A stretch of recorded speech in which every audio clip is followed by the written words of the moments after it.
Guys అందరు ఎలా ఉన్నారు? నేనైతే ఒక కుకింగ్ బ్లాగ్తో ముందుకు వచ్చేసాను. అదే easy home made coriander pulao అనమాట. కొరియాండర్ పలావ్ ఏంటి అని అనుకుంటున్నారా? ఎస్, ఇది చాలా మందికి అయితే తెలీదు. పుదీనా పలావ్ అయితే చాలా మందికి తెలుసు. ఇది వేరియేషన్ ఆఫ్ ఇట్ అనమాట. సో నా స్టైల్లో అయితే నేనైతే చూపించేస్తాను. నేను 2.5 గ్లాస్ రైస్కి అయితే చేస్తున్నాను. అందుకనే ఒక 7 to 8 spoons of oil along with 2 to 3 tablespoons of ghee అయితే తీసేసుకున్నాము. సో చాలామందికి పుదీనా పలావ్ తెలుసు కానీ కొరియాండర్ పలావ్ చేయడానికి ఇష్టపడరు, ఎందుకంటే కొరియాండర్ ఫ్లేవర్ ఎక్కువ వస్తుందేమో అని చెప్పి. బట్ ఇది చాలా బాగుంటుంది. స్పైసెస్ అయితే తీసేసుకుంటున్నాం. ఆల్ మిక్స్ బిర్యానీ స్పైసెస్, చెక్క, లవంగం, అనాస పువ్వు, జాపత్రి, షాజీరా, జాజికాయ, లవంగాలు ఏముంటాయి అవి అన్నీ వేసేసుకోండి మీ ఇంట్లో. మా ఇంట్లో ప్రెజెంట్ అయితే ఇవి ఉన్నాయి. సో నేను ఇవైతే వేసేసుకుంటున్నాను అనమాట. షాజీరా బదులు మీరు జీలకర్ర కూడా వాడచ్చు, ఇన్కేస్ షాజీరా లేకపోతే. స్మాల్ టిప్ చెప్తున్నాను. సో ఇవన్నీ కొంచెం ఫ్రై అయ్యేటట్టు చూసుకోవాలి. సో ఫ్రై అయిపోయినాయి అనుకున్నప్పుడు మనం కొంచెం జీడిపప్పులు కూడా వేసుకుందాము. సో జీడిపప్పులు తెలిసిందే కదండి, చాలా హెల్త్కి మంచిది. యాజ్ వెల్ యాజ్ బిర్యానీలో జీడిపప్పు తగిలితే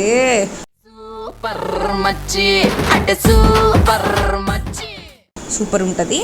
so all vegetables, onions, potato, carrot, మీ ఇంట్లో ఇంకా ఏమైనా ఉంటే వేసుకోండి. లైక్ పీస్, ఫ్రెంచ్ బీన్స్ అన్నీ ఇలాంటివన్నీ వేసుకోవచ్చు. Oops, please ignore the stove అండి. ఇంతకీ పాలు పొంగిచ్చేసాను అనమాట, అందుకని క్లీన్ చేయలేదు. సో ఇట్ హ్యాపెన్స్ కదా మన ఇళ్ళల్లో. So please ignore. So back side ఏంటి, స్టవ్ వెనక లెమన్ ఉంది అని అనుకుంటున్నారా? సో అది కాక్రోచెస్ రాకుండా అనమాట. మీరైతే మీ ఇంట్లో ట్రై చేయండి. అన్ని చోట్ల అలా స్పాట్స్లో, కిచెన్లో అలా లెమన్ అయితే పెట్టండి. యూస్ చేసిన లెమన్ అయినా పర్లేదు. మేమైతే ఈ టెక్నిక్ చాలా మంత్స్ నుండి ట్రై చేస్తున్నాం అండ్ అయితే సూపర్ రిజల్ట్ అయితే వచ్చింది. నిజంగానే కాక్రోచెస్ చాలా తక్కువ వచ్చినాయి అనమాట. మీరు అనొచ్చు బయట కాక్రోచ్ రాకుండా డాట్స్ అవన్నీ వాడచ్చు కదా అని చెప్పి. అవి కూడా వాడతాము. బిసైడ్స్ దిస్, ఇది న్యాచురల్గా మనము ఏం వాడకుండా కెమికల్స్ కాక్రోచెస్ రాకుండా చేసుకోవడానికి ఇదైతే చాలా బాగా పనికొచ్చింది. మీరు కూడా ఖచ్చితంగా ట్రై చేయండి. ఆల్రెడీ ఇది ట్రై చేస్తుంటే ప్లీజ్ కామెంట్ సెక్షన్లో కామెంట్ చేసేయండి. సో పక్కన వాళ్ళకి కూడా యూజ్ అయిపోద్ది. సో ఈ లోపల పక్కన ఈ పేస్ట్ అయితే ప్రిపేర్ చేశాను. మిక్సీ చేస్తూ నాకు రికార్డ్ చేయడం అవ్వలేదు, అందుకనే చేసేసిన తర్వాత చూపిస్తున్నాను. ఇదైతే టొమాటో, పచ్చిమిర్చి, కొత్తిమీర పేస్ట్. టొమాటోలో వాటర్ ఉంటాయి కాబట్టి ఇంక వాటర్ వేయక్కర్లేదు. సో ఆ కొలతలు కూడా చెప్పేస్తాను పేస్ట్కి, ఎందుకంటే ముందు ఆనియన్స్ పెట్టి చాలాసేపు అయింది, లేట్గా ఫ్రై అవుతున్నాయి. ఏం చేయాలో అర్థం కాలేదు. తెలుసు నాకు తెలుసు, కొంచెం సాల్ట్ వేస్తే త్వరగా ఫ్రై అయిపోతాయని తెలుసు. సో మీరు నన్ను అనుకోవద్దు, ఏంటి ఇది కూడా రాదా కుకింగ్ బ్లాగ్ చేస్తున్నావు మళ్ళీ అని చెప్పి.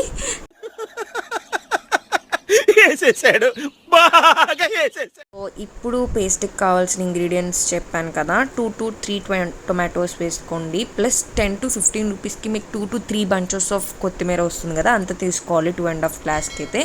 అలాంగ్ విత్ 8 to 9 చిల్లీస్ అనమాట, మీ టేస్ట్కి తగినట్టు. 2.5 గ్లాస్కి 8 to 9 చిల్లీస్ చాలు, గ్రీన్ చిల్లీ.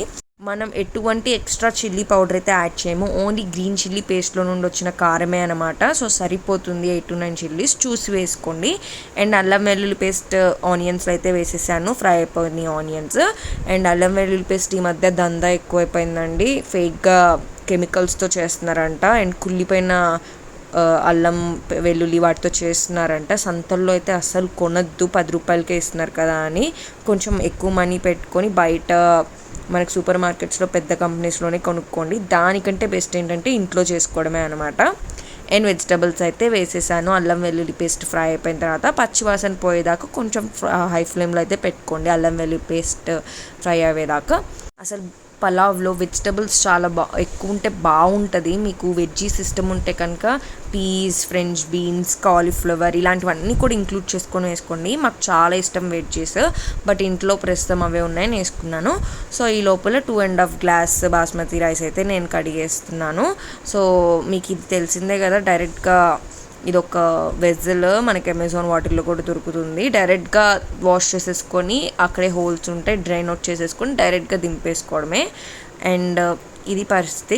కొంచెం వెజిటబుల్స్ అయితే మనకి చిన్నగా అయిపోయింది కదా, సో పేస్ట్ కూడా రెడీగా పడింది కాబట్టి మొత్తం ఫ్రై అయిపోయిన తర్వాత పేస్ట్ అయితే వేసేసుకోవాలి. ఇంత పేస్ట్ అని అనుకోవద్దు, పేస్ట్ ఇంత సరిపోద్ది కరెక్ట్గా. మీరు కావాలంటే ట్రై చేసి చూడండి. 2.5 గ్లాస్కి పేస్ట్ సరిపోద్ది.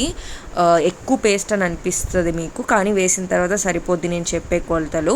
సరే మీకు ఎక్కువ అయింది అని అనుకుంటే మీరు ఇది రిఫ్రిజిరేటర్లో కూడా స్టోర్ చేసుకోవచ్చు పేస్ట్ని. మీకు ఫ్రీ ఉన్నప్పుడు జస్ట్ రైస్ వండేసుకొని అప్పటికప్పుడు కలిపేసుకోవచ్చు కూడా అనమాట. చాలామందికి ఏంటంటే కొత్తిమీర ఫ్లేవర్ నచ్చదు. అలాంటి నచ్చని వాళ్ళని దీనికి ఆల్టర్నేటివ్ పుదీనా పులావ్ అయితే చేసుకోండి.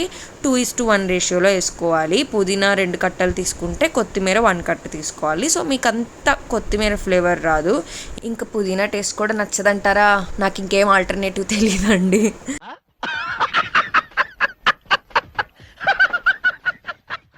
ఏంటి ఈ లోపల మళ్ళీ మిక్సీలో నుండి ఏదో వేసేసింది అనుకుంటున్నారా? ఏం లేదండి, కొంచెం పేస్ట్ కింద ఉండిపోద్ది కదా, దాంట్లో కొంచెం వాటర్ వేసేసి మిక్సీ కొంచెం తిప్పేసి ఆ వాటర్ వేసేసాను అనమాట.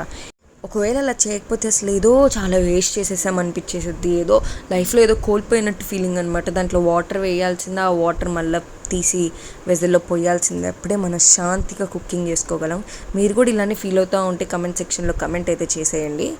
లోపల బాస్మతి రైస్లో వాటర్ కూడా వేసేసి పెట్టుకున్నాను అనమాట. సో కొంచెంసేపు నానతాయని చెప్పి. సో 2.5 గ్లాస్ కాబట్టి 4.5 గ్లాస్ వాటర్ పోసుకోండి. బాస్మతి రైస్ అయితే, నార్మల్ రైస్ అయితే 2.5 గ్లాస్కి 5 గ్లాసెస్ వాటర్. అండ్ కలర్ మారకుండా ఉండాలి అనుకుంటే నిమ్మకాయ చెక్క ఒకటి ఫస్ట్లోనే పిండేసుకోండి. నేనైతే పిండడం మర్చిపోయాను, చూసారు కదా లైట్గా కలర్ వేరియేషన్ వచ్చింది. మీరు అదేదో ఫస్టే నిమ్మకాయ పిండేసుకొని ఉంటే లైట్గా కలర్ వేరియేషన్ ఉండదన్నమాట. ఇది పుదీనా రైస్కైనా సేమ్. ఇప్పుడు చూసారు కదా వాటర్ ఎవాపర్ అయ్యి కొంచెం ఆయిల్ అలా పైకి తేలుతూ ఉంది. ఇలాంటి టైం మనం చూసుకోవాలి కరెక్ట్గా. ఇప్పుడు దీనికి కావాల్సిన స్పైసెస్ అయితే వేసేసుకుందాం. ఇంతకు జస్ట్ ఆనియన్స్కే వేసాను. సో ఇప్పుడు తగినంత ఉప్పు వేసుకుంటున్నాను. చెప్పా కదా చిల్లీ పౌడర్ అయితే వేసుకోము. అండ్ రైస్కి కూడా కావాల్సిన ఉప్పు ఇప్పుడే వేసేసుకోండి. మీకు అది తెలియకపోతే చూసుకోండి. నేనైతే ఒక 3 to 4 స్పూన్స్ ఆఫ్ సాల్ట్ అయితే వేసేసాను పేస్ట్కి యాజ్ వెల్ యాజ్ రైస్కి. అండ్ ఇప్పుడు కొంచెం కొరియాండర్ పౌడర్ వేసుకోవాలి అండ్ జీరా పౌడర్ కూడా. నా దగ్గర మిక్స్ ఉందన్నమాట, కొరియాండర్ జీరా మిక్స్. సో అది వేసేసుకున్నాను. ఎంత అంటే తగినంత అనమాట. స్పూన్స్లో చెప్పాలంటే ఒక 2 to 3 స్పూన్స్ వేసేసుకోండి. మిక్స్ అయితే కొరియాండర్ పౌడర్ ఎక్కువ వేసుకోవాలి, జీరా పౌడర్ జస్ట్ 1 స్పూన్ వేసుకోవచ్చు. గరం మసాలా ఊరికే వేసామంటే వేసాం, జస్ట్ టేస్ట్ కోసం అని వేసుకోవాలి. కొరియాండర్ పౌడర్ ఫ్లేవరే డామినేట్ చేయాలి పులావ్స్లో. గరం మసాలా అంత ఎక్కువ అక్కర్లేదు, ఇగ్నోర్ చేయండి. సో గరం మసాలా చూసారు కదా, నేను ఒక 2 to 3 స్పూన్స్ వేసుకున్నాను. కొరియాండర్ పౌడర్ ఒక 4 to 5 స్పూన్స్ వేసుకున్నాను. సో మొత్తం మిక్స్ చేసేసుకోవాలన్నమాట. సో ఇది కూడా కొంచెం ఫ్రై అవుతే అలా ఆయిల్లో బాగుంటుంది అనమాట. ఊరికే పచ్చిగా అలా మసాలాస్ వేసేసి దింపేసేయద్దు. ఒక 2 to 3 minutes మిక్స్ చేయండి. అలానే ఫ్లేమ్లో ఆయిల్లో మొత్తం పేస్ట్కి కూడా మిక్స్ అయ్యేటట్టు చూసుకోండి. అసలు కొరియాండర్ చాలా మందికి నచ్చదు అండ్ తీసేసి పక్కన పెట్టేస్తూ ఉంటారు. గార్నిషింగ్ ఎలిమెంట్ లాగా చూడకుండా దాంట్లో యూజెస్ చూస్తే చాలా మంచిది. ఇప్పుడు కొరియాండర్ అసలు ఎంత యూజ్ అవుతుందో తెలుసా? స్టమక్ ప్రాబ్లం, కాన్స్టిపేషన్ ఏమున్నా చాలా బాగా వర్క్ చేస్తుంది. And gas problem, motions problem ఏమున్నా కొరియాండర్ డైరెక్ట్గా ఫ్రెష్ లీవ్స్ అలా కడుక్కొని తినండి, మీకు చాలా యూస్ఫుల్గా అయితే ఉంటుంది. అలా చేయకపోతే మజ్జిగలో తీసుకోవడం అలా అన్న ట్రై చేయండి. అసలు కొరియాండర్ పలావే కదా, మళ్ళీ ఉట్టిగా కొరియాండర్ వేయడం అంటారా? అసలు అదే ఇంపార్టెంట్ అండి. అసలు మనకి సడన్గా కొరియాండర్ పంటి కింద తగిలినప్పుడు ఆ టేస్ట్ చాలా బాగుంటుంది. బిసైడ్స్ పేస్ట్ ఇలా కూడా వేసుకోండి. ఈవెన్ పుదీనా పలావ్లో అయినా అంతే, పుదీనా పేస్ట్ చేసినా మనం లైట్గా పుదీనా అండ్ కొత్తిమీర లీవ్స్ వేసుకోవాలి, అప్పుడే టేస్ట్ కూడా బాగుంటుంది అనమాట. సో లాస్ట్కి చూసారు కదా పేస్ట్ ఇలా అయితే రెడీ అయింది. నేను చెప్పా కదా లెమన్ ముందు స్కిప్ చేశాను, పేస్ట్ వేయంగానే లెమన్ వేయండి. సో కలర్ చేంజ్ ఉండదు, బట్ ఫ్లేవర్ కోసం కూడా అనమాట. Lemon not only for colour. లాస్ట్లో ఇట్లా దింపేటప్పుడు లెమన్ అయితే వేసేసుకుంటున్నాను అండ్ ఒక్కసారి అలా కలిపేసుకుంటున్నాను. లెమన్ లేకపోతే స్కిప్ చేయండి, బట్ ఉంటే ఖచ్చితంగా వేసుకోండి. మీకు లెమన్ ఉన్నదానికి లెమన్ ఒక్కటే స్కిప్ చేసిన దానికి టేస్ట్ డిఫరెన్స్ అయితే తెలుస్తుంది. ఇలా ఏం చేసినా అంతే అండి, అలా వాష్ చేసుకుంటా ఉండాలి చెయ్యి ప్రతి ఒక్క దానికి, లేకపోతే అదొక ఓసిడి టైప్ అనమాట. ఇలా నాకు తెలిసి చాలామందికి ప్రాబ్లం ఉంటుంది, ఏదైనా చేస్తే వాష్, ఏదైనా చేస్తే వాష్. మీరు కూడా ఇలాంటి ప్రాబ్లం ఫేస్ చేస్తుంటే ఖచ్చితంగా లైక్ చేయడం మర్చిపోకండి, కమెంట్ సెక్షన్లో కమెంట్ చేయండి. సో ఐ విల్ ఫీల్ హమ్మయ్య నాలాగా ఇంకొంతమంది కూడా ఉన్నారు అని చెప్పేసి. సో లాస్ట్లో పేస్ట్ అయితే చూసారు కదా, ఇట్లా రెడీ అయిపోయింది. ఇంకా డైరెక్ట్గా మనము రైస్ కుక్కర్లోకి అయితే తీసేసుకుందాము. నా దగ్గర ఎలక్ట్రిక్ కుక్కర్ ఉంది, అందుకని ఎలక్ట్రిక్ కుక్కర్లోకి షిఫ్ట్ చేస్తున్నాను. ఒకవేళ మీరు ప్రెషర్ కుక్కర్లో చేసుకునే పని అయితే ఇంకా షిఫ్టింగ్ ఏం అవసరం లేదు, డైరెక్ట్గా బియ్యం అండ్ వాటర్ పోసేసి మిక్స్ చేసేసి వేసేసేయండి.